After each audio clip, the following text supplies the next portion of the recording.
আসসালামু আলাইকুম প্রিয় ভিউয়ার্স, কেমন আছেন সবাই? আলহামদুলিল্লাহ, আপনাদের দোয়া ভালো আছি। আপনাদের জন্য দোয়া করি আল্লাহ আপনাদেরকে ভালো রাখুক। এই একটা গাছের ভিতরে যে আর একটা গাছ, ভাই আপনারা দেখছেন, অনেকেই দেখছেন মনে হয়, এটাকে বলে আগাছা। তো আগাছা কিন্তু বেশি দিন থাকে না, থাকে না। এরকম আপনার জীবনে চলার পথে বহু বাধা আসবে, মানুষ আসবে, তাই বলে আপনি দুঃখ কষ্ট পায়েন না।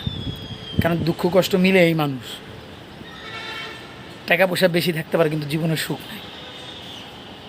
আবার দেখা যায় অনেকের মানে যার যেরকম থাকে অ্যাবিলিটি, ওটা নিয়েই আল্লাহ সুখে রাখে বা সুখে থাকা উচিত।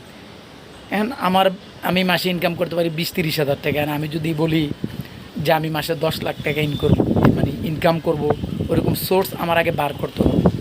তারপরে ওটা আমাকে বলতে হবে। অযথা মিথ্যা কথা বা বানোয়াট বলে কোনো ফায়দা নেই, তাই না? আশা করি কথাটা বুঝতে পারছেন। সবাই ভালো থাকবেন। আসসালামু আলাইকুম।